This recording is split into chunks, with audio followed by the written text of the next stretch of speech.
Olá a todas e todos, meu nome é Paula Vermeschi, eu sou professora de História da Arte da Unesp, do campus de Presidente Prudente, e este é o curso de extensão de Introdução à História da Arte que nós estamos fazendo durante a atual quarentena. Espero que todos estejam dentro do possível bem. Essa semana, a Semana Santa, nós estamos nos debruçando sobre alguns temas de arte cristã.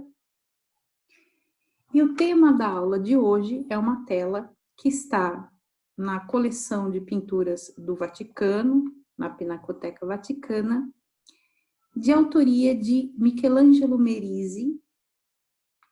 Essa tela algumas vezes é chamada de A Deposição de Cristo, outras vezes o Sepultamento de Cristo. E a autoria é de Michelangelo Merisi, como eu disse, que ficou conhecido como Caravaggio. Ele nasceu em Milão, perdeu o pai muito cedo num surto de peste. A mãe teve muitas dificuldades em mantê-lo, estudando pintura, que ele sempre se interessou desde muito jovem. Ele estuda em Milão, depois ele viaja um pouco pela Lombardia, sua região natal, viaja também para o Vêneto, a região de Veneza, que é vizinha à Lombardia, e ele vai a Roma, passa muita dificuldade em Roma, segundo consta. Ele chega a passar fome e várias dificuldades e tal, até que ele encontra algumas pessoas que vão conseguir para ele encomendas importantes.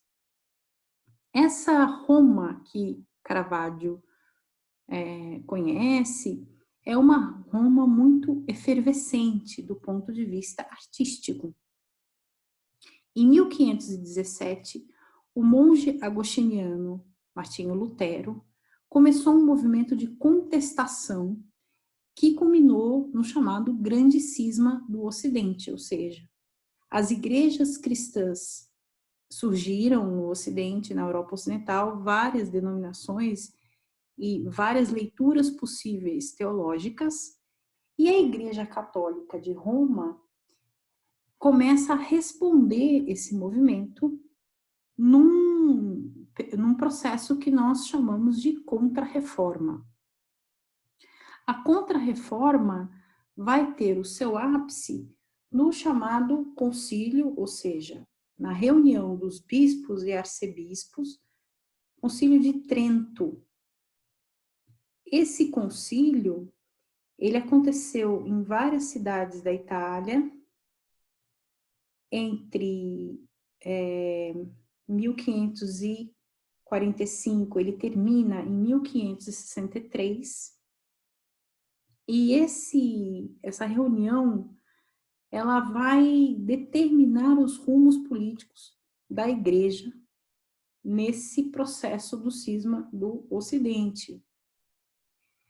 Martinho Lutero vai retomar uma proibição que existe do Antigo Testamento, que se diz: não farás para ti imagens do teu Deus. Isso foi compreendido durante muitos séculos por rabinos, por sacerdotes cristãos e também pelos sacerdotes do islamismo, como uma proibição da reprodução da figura humana em obras de artes nos templos. Isso é uma discussão teológica muito acalorada. Eu não vou entrar nela porque, assim como eu disse nas outras aulas, nós não entramos aqui em questões de fé.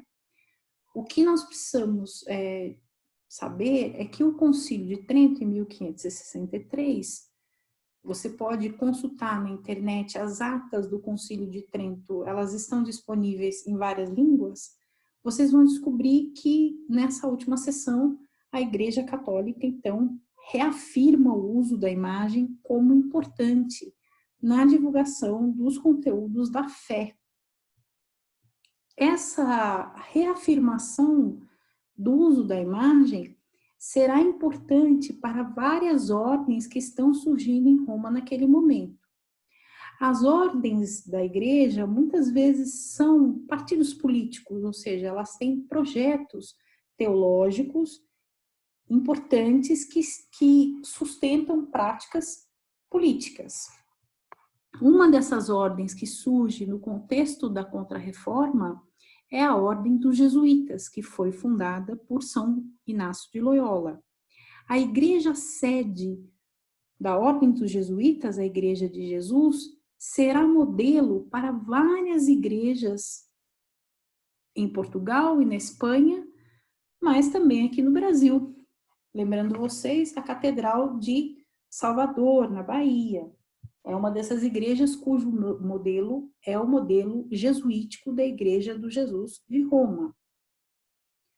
Pois muito que bem, nas imediações da Praça Navona, da Piazza Navona, que é uma das praças mais importantes de Roma, e que hoje uma das suas belas construções é a Embaixada do Brasil, foi construída uma igreja dedicada à Virgem Maria.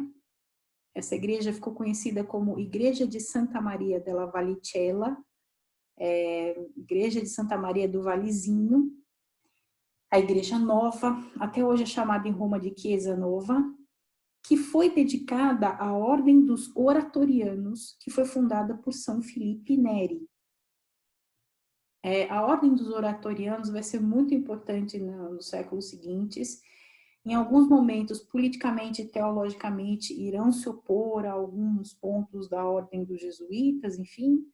Mas o fato é que essa igreja de Santa Maria della Vallicella vai se tornar um ponto importante de encomendas, porque até hoje, se você visita essa igreja, ela tem várias capelas que foram financiadas por particulares, pessoas que eram ligadas à ordem ou incentivadoras da ordem, e o tema dessas telas são todos ligados a Maria, a vida de Maria.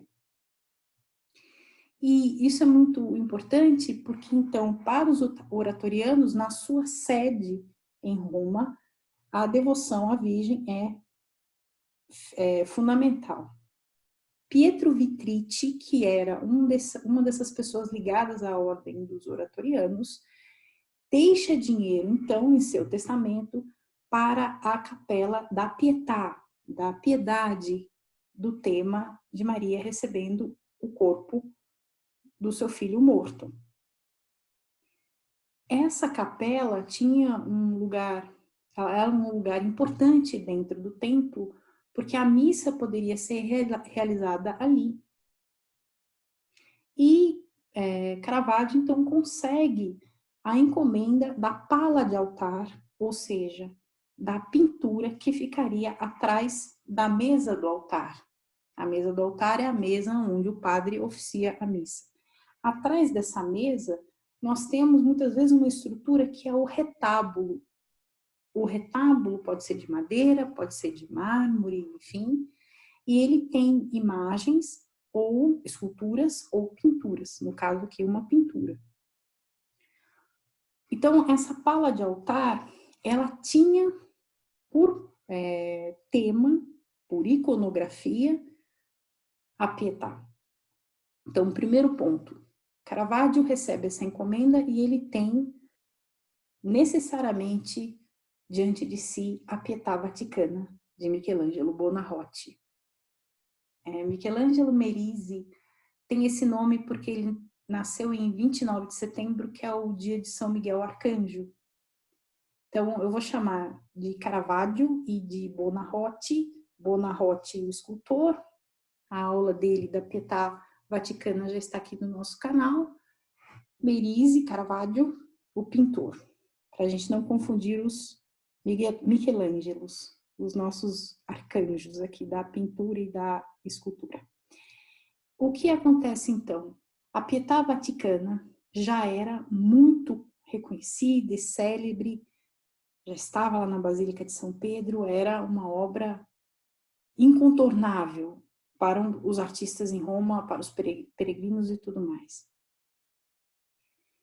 Michelangelo Merisi, da Caravaggio, então tinha que fazer uma tela que fizesse referência necessariamente à Pietà Vaticana, pois muito que bem.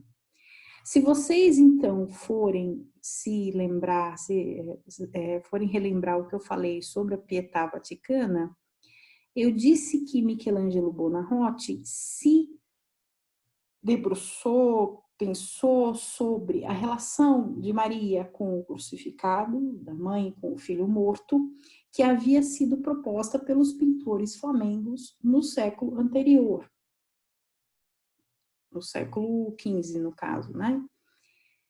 E é que a novidade de Michelangelo Buonarroti é que, ao invés do sangue, das lágrimas, existia um sofrimento sereno e o braço do Cristo morto que pende, que cai do tecido e do colo da Virgem. Se vocês, então, observarem a tela de Caravaggio, vocês vão descobrir a citação direta do braço que pende do Cristo morto. Só que aqui, quem segura o corpo de Jesus é João Evangelista. É João que narrou para nós que Maria estava no Calvário. Lembrando vocês, eu disse também na aula das capelas dos passos da Paixão de Cristo, feitas por mestre Aleijadinho em Congonhas do Campo, Minas Gerais, a aula também já está aqui no nosso canal, que existem diferenças entre os evangelhos sobre os episódios da prisão, tortura e morte de Jesus. E que o evangelho de João, ele é um evangelho muito diferente dos outros porque existe uma narrativa em primeira pessoa. O discípulo diz que ele ficou com o mestre até o final, até a morte na cruz, diferente dos outros discípulos que fugiram, e que junto dele estava Maria, a mãe de Jesus. Maria, mãe de Jesus, Maria de Nazaré, não é citada nos outros evangelhos. Mas não estava só Maria, mãe de Jesus. João diz que estava ali também Maria, esposa de Cleofas, e Maria de Magdala, ou Maria Madalena, que na tradição é identificada como uma personagem que é identificada como, dita como pecadora, que teria lavado os pés de Jesus com as próprias lágrimas e enxugado com os cabelos. Santa Maria Madalena vai ser objeto de culto e devoção também por séculos e séculos. Na tradição, ela, depois dos acontecimentos narrados nos evangelhos, teria se tornado eremita no deserto, teria viajado de barco até o sul da atual França, e ela estaria sepultada em Vézelay, uma cidadezinha do sul da França, onde se tem uma basílica dedicada a ela. Uma basílica, provavelmente, ela é anterior, uma construção que depois foi reformulada pelo ano 1000.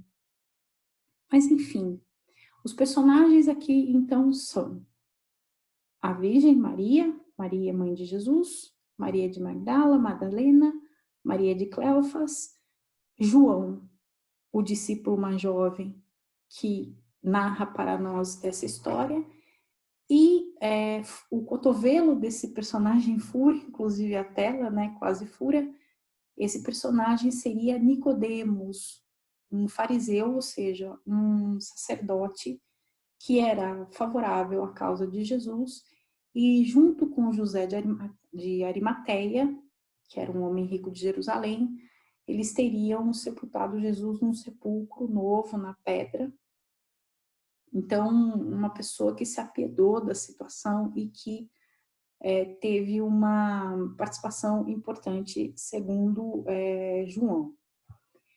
Alguns autores chegam a identificar em Nicodemos um personagem que é citado no Talmud, ou seja, nos livros de comentários dos rabinos que foram escritos ao longo dos séculos, seria Nicodemos Ben Gurion, que era um homem muito rico e com fama de santo também, ou seja, um rabino, um rabi que faria milagres de Jerusalém. Esses personagens todos têm reações diferentes ao que aconteceu. Então vamos chegar um pouco mais perto. Aqui eu quis mostrar para vocês como a tela, a gente vê a tela na Pinacoteca Vaticana. Percebam a dificuldade em questão da luz, né? Outra foto aqui, também trago essas fotos, assim, quando a gente chega mais perto da tela, às vezes no museu é um pouco decepcionante, vamos dizer assim, né? A observação não é muito boa, mas as duas fotos eu quis mostrar para vocês terem ideia da diferença da cor que fica, tá? Então, vocês vão perceber que em alguns dos nossos slides aqui, você tem diferença de cor, mas é por conta dessa questão da iluminação da tela e também por uma questão técnica aqui de Caravaggio, do como Caravaggio fez a obra. Só para vocês terem uma ideia do tamanho e de como fica lá no Vaticano. Então, mais perto. João, Nicodemos, Maria de Nazaré, Maria Madalena e Maria de Cleófas. As testemunhas do que aconteceu. As testemunhas do Calvário. Cada uma dessas testemunhas tem uma reação diferente. Enquanto Maria de Cleófas clama aos céus, Maria Madalena chora, a Virgem abençoa, João tem uma reação de incredulidade e Nicodemos se preocupa com as coisas práticas. É necessário embrulhar o corpo num lençol, colocá-lo no sepulcro de pedra rapidamente. Se diz, então João nos conta, que quando Jesus morreu, fez-se noite, tudo ficou escuro. E na lei judaica, então, começou o Shabá, o sábado. Não se podia fazer mais nada. Não se podia dar ao corpo de Cristo os tratamentos necessários que eram prescritos pela tradição. Então, esse corpo ele tem que ser sepultado rapidamente e não há tempo, não há muito tempo. Não é possível fazer os ritos fúnebres. Lembrando vocês que esses personagens estão cercados de guardas, de soldados romanos, mas também dos sacerdotes do templo, que foram os principais responsáveis pela prisão, tortura e execução de Jesus. João nos conta que esses personagens estiveram presentes o tempo inteiro e que não deram sossego a quem estava ali do lado do crucificado, literalmente das pessoas que estavam ali sofrendo aquela morte. Então os personagens aqui já passaram por tanta dor e eles são colocados de novo a uma prova. Não há tempo de se despedir e ao mesmo tempo é necessário que se despeça. Que se despeçam e que cada um deles tem algo a nos dizer sobre o que aconteceu. Caravaggio tem um recurso que é tirar esses personagens de um fundo escuro, trazê-los à luz, vamos dizer assim, para perto de nós. E essa técnica que ele usa é chamada em italiano de chiaro escuro, claro escuro. É uma técnica que foi criada pelos pintores flamengos no início do século XV. Ela tem uma origem na pintura do Van Eyck e tal, mas ela será estabelecida de forma definitiva pelos pintores venezianos do final do século XV e por Leonardo. Sim, o nosso amigo Leonardo. Leonardo será o grande pensador da técnica do chiaro escuro. E Leonardo vai criar uma outra técnica que é associada à técnica do chiaro escuro, será potente no caso de Caravaggio, que é a técnica do esfumato, ou seja, do esfumado. É uma técnica que permite ao artista fazer borrões de tinta, e ao fazer esses borrões de tinta, esfumaçar, esbater, vamos dizer, esmaecer os limites das figuras. Isso faz com que o olho do espectador, segundo Leonardo da Vinci no Tratado da Pintura, nas suas anotações, nos cadernos em que ele escreveu sobre o ofício da pintura, faz com que o olho do espectador possa perceber volume, ilusão de profundidade, e que as coisas fiquem misteriosas e ao mesmo tempo possam ser preenchidas pelo olho do espectador. Então, quando nós fazemos um passeio visual sobre esses personagens e detalhes da anatomia, nós percebemos que a luz ela vai incidindo sobre a pele, sobre as mãos, sobre os rostos, e que esses detalhes vão sendo criados na nossa mente.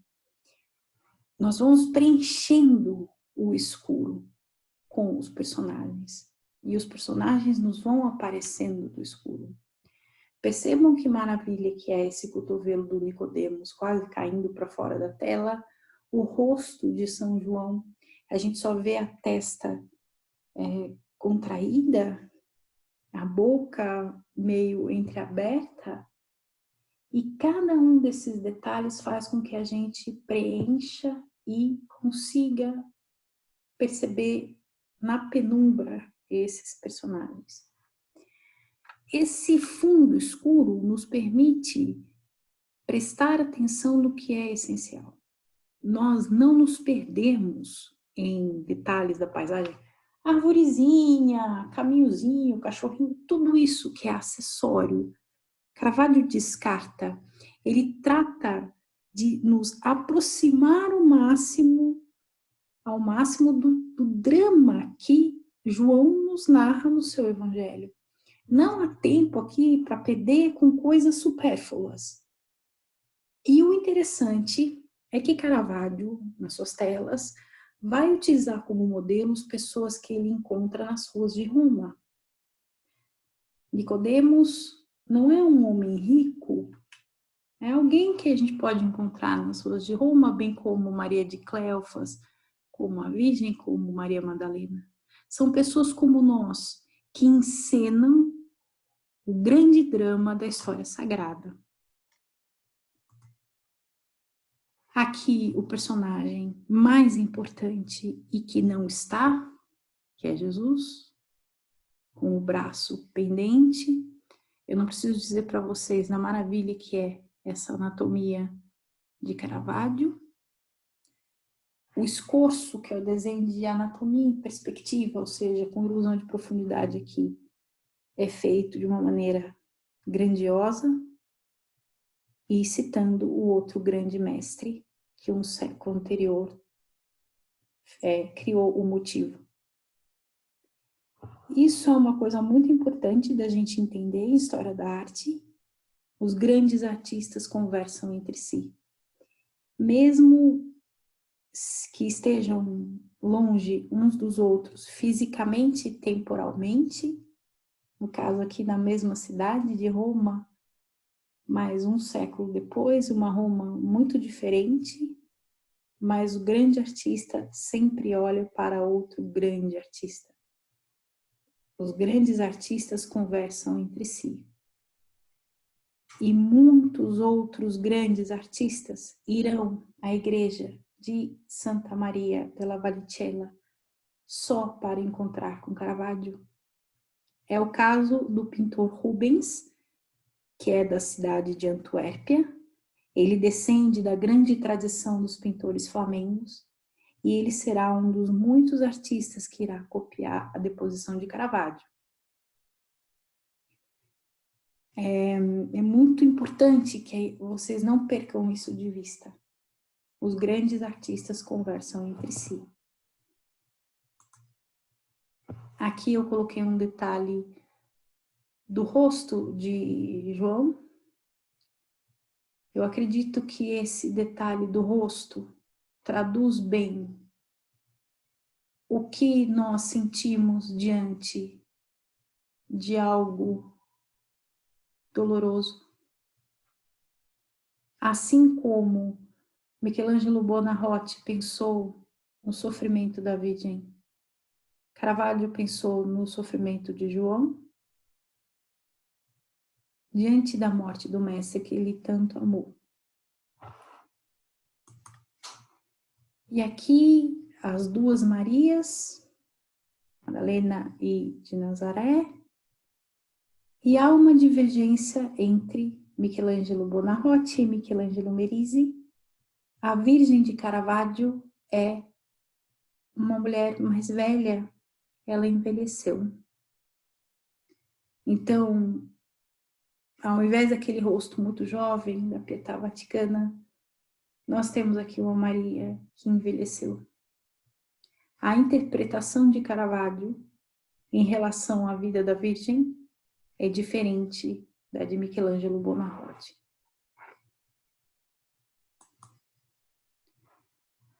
A Virgem que envelheceu é a Virgem que será cuidada por João. Se diz, então, né, o evangelista diz que ele tomou para si a mãe de Jesus e ficou com ela, a sustentou, a manteve até a sua morte. A morte ou a assunção de Maria também será tema de discussão de teólogos durante séculos. Só para vocês terem uma ideia, foi acertado como dogma, ou seja, verdade de fé. O dogma na igreja é um enunciado que não se duvida, que é provado pela fé, ou seja, não adianta você provar o dogma pela razão apenas. O dogma da Assunção de Maria, ou seja, da ascensão de Maria em corpo e alma aos céus, ele só será afirmado na igreja no século XIX. Então, serão muitos séculos discutindo isso. Também aqui eu não vou entrar, não é o caso, mas a interpretação teológica de Maria, de Caravaggio, é diferente da de Buonarroti. É isso que nós precisamos aqui nos atentar, e a beleza desse rosto. Mas tem uma convergência. Mesmo envelhecida, Maria aqui não entra em desespero novamente. Ela sente a dor, uma dor incomensurável, de um jeito sereno. Madalena também tem esse jeito quieto de expressar a dor. Talvez porque em outros momentos a dor tenha sido expressa de uma maneira mais veemente. E mesmo Maria de Cleófas, que brada aos céus, ela nos mostra o semblante dela está cansado, é como se a dor já tivesse trespassado o coração várias vezes. A deposição de Caravaggio foi considerada uma grande tela, uma obra-prima, no momento em que ela foi colocada na capela, na chamada Capela Vitrite, então encomendada por Pietro Vitrite, que era uma dessas pessoas ligadas à ordem dos oratorianos. Ela foi copiada ao longo dos séculos por vários artistas, não só Rubens, e Napoleão resolveu levá-la de lembrança da Itália. Em 1797, Napoleão leva a deposição de Caravaggio para Paris. A deposição será devolvida pelos franceses para os italianos e será colocada no Vaticano em 1816, onde ela até hoje está. Se você visita a igreja de Santa Maria della Vallicella, existe uma cópia na Capela Pietà, né, na Capela Vitrite, para que a capela não ficasse vazia, enfim. Mas vocês estão diante de uma das telas mais copiadas da história da arte e da pintura, da história da arte e da pintura dos séculos seguintes. E para terminar a aula de hoje, Roberto Longhi, que foi um grande historiador da arte italiano e talvez o maior especialista, talvez não é o maior especialista em Caravaggio, ele criou uma expressão para falar sobre Caravaggio, a lição de Caravaggio. Caravaggio deixou uma lição para os artistas das gerações seguintes, e essa lição será fundamental para o século XVII. Sem a lição de Caravaggio, nós não entendemos Rubens, nós não entendemos Vermeer, nós não entendemos Rembrandt, nós não entendemos Velázquez. E isso é muito interessante porque Caravaggio vai fazer um sucesso muito grande em Roma. Num duelo ele mata um homem, ele tem que fugir, ele foge para o sul da Itália, ele vai para Nápoles, deixa obras maravilhosas em Nápoles, ele vai para Sicília, deixa obras maravilhosas na Sicília. E ele vai morrer pobre, enfim, ele não vai conseguir voltar para Roma, nem limpar o próprio nome. Esse artista meio bandido, meio bandoleiro, essa figura que já criou várias lendas, a gente tem uma história em quadrinhos maravilhosa sobre Caravaggio que foi feita por Milo Manara, tem filmes e tal, enfim, mas para além da lenda, além do mito, fica o grande mestre, fica quem deixou a lição para o seu século e para os séculos seguintes. Espero que vocês estejam gostando do curso e até mais!